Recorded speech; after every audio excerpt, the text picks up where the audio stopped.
from KCRA 3 out of Sacramento, California lawmakers pass more carve-outs from new fast food labor law. Now on California's new fast food minimum wage law, which takes effect in just a couple weeks.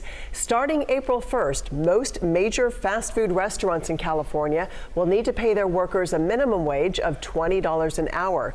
And the law's been under recent scrutiny. The governor faces allegations that he pushed for an exemption for bakeries to help one of his billionaire donors who is. And as we know, the cost of food is already sky high. I made a joke that, $20 at Taco Bell is really not that much food. That used to get you like the whole menu. Many years ago. But now you can spend $20 at Taco Bell, get subpar food that won't even last until you go home. And that's before the minimum wage hike.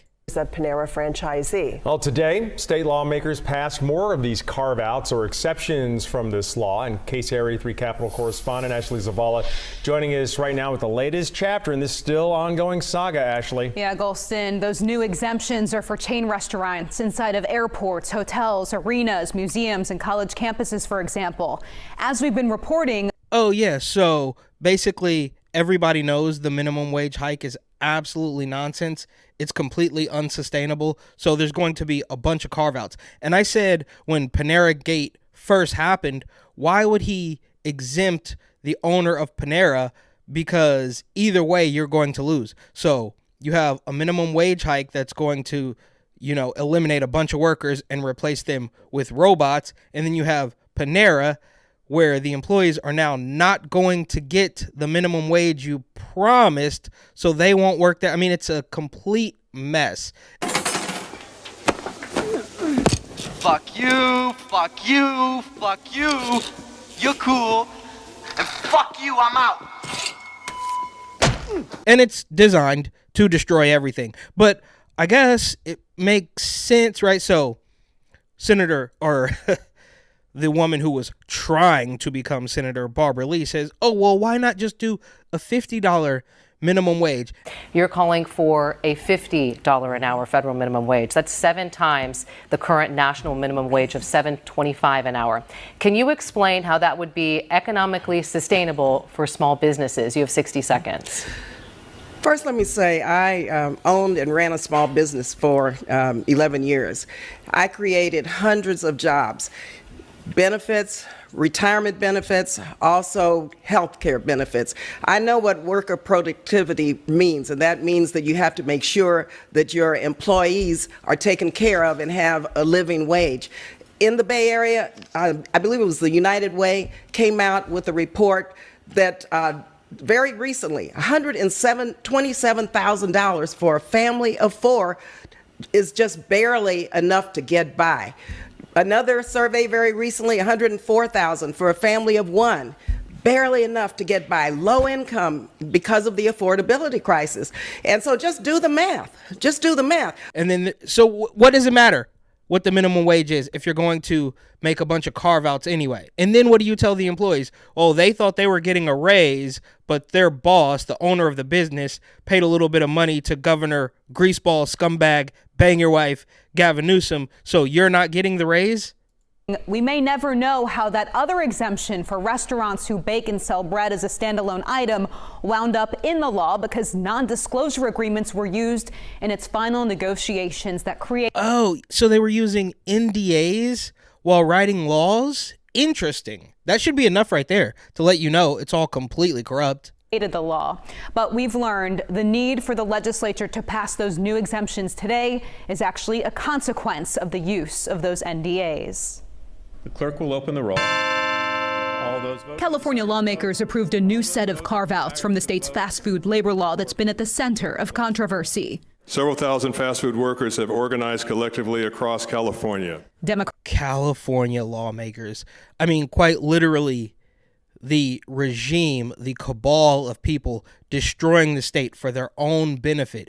And obviously, it was crystal clear. And that's why this is pure evil. It's not incompetence.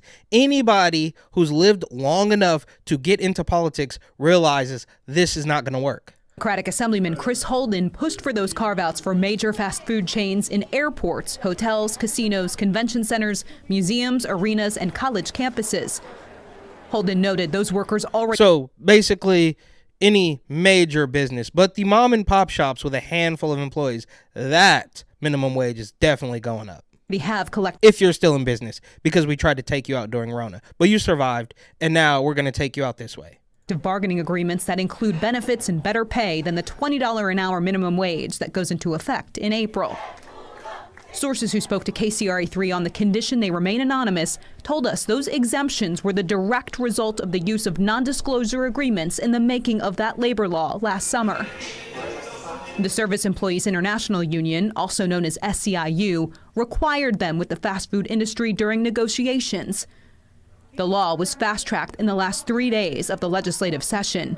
Other unions representing the workers exempted Monday were left out of that main negotiating table and did not know they'd be roped into the law until it was too late. I can't. Okay, so there's NDAs, there's anonymous sources, and there's unions who weren't even involved in the carve-outs. What? Comment on NDAs, but I can say that at the end of last session, it was clear that for a particular labor organization who represents working families, that this was going to limit their ability, and there was nothing that we wanted to do in the bill to limit the ability for bargaining. Was that group Unite here? Did they express to you that they were left out of the negotiations at all? No, they did not indicate that they were. I mean, I think a lot of times, this process happens. Not everyone maybe, is following it as it's happening. Republicans did not criticize the specific... Hang on. So, yeah, this guy definitely doesn't answer the question and is kind of ambiguous. Oh, well, some people may or may not have actually followed. What? And this is why, right? This is from the top down. Criminal politicians breed criminal residents and citizens. Carve-outs, but raised flags about the secrecy surrounding the negotiations of the law. State lawmakers have said they were not at all involved in negotiations, and the governor's office led it all. The process that happened last year stinks. It's not legislation. When all the negotiations happen behind closed doors and there's not transparency. Oh, yeah, okay. That's certainly not going to be enough, right? Yeah, is this guy just discovering Democrats? They have complete control of California, and it's only a matter of time before this guy steps down or they take him out or there's some weirdo assault charge from 1992. And when the governor is the one Gallagher, directing... Please keep your comments to the merits of the bill. We have a... And there's even... So the judge or whatever, the head of this hearing says, oh, no, you can't...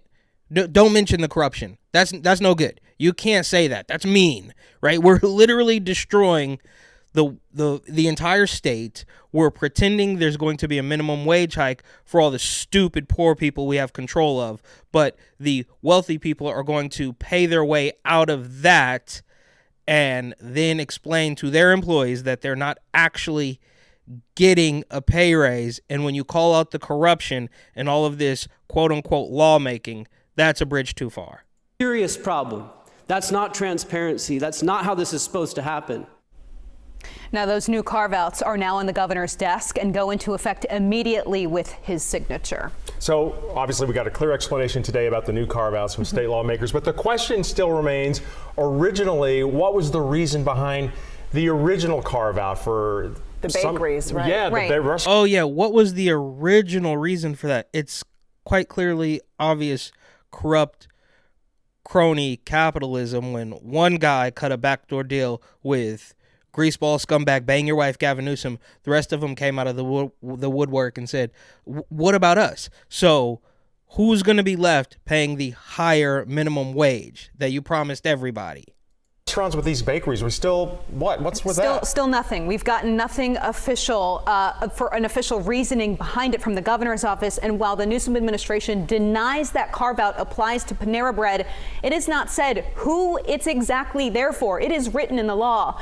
We should note that we have a growing number of sources close to that negotiating table that said that this was always referred to as the Panera exemption behind closed doors. And I will also note that Greg Flynn, that billionaire donor that we continue to refer to, who's also a Panera franchisee, he has said that he'll pay his workers $20 an hour to go with what goes into effect in April. But this law goes until 2029 with new protections, new pay raises. He has not said if that's what he's going to comply with moving forward.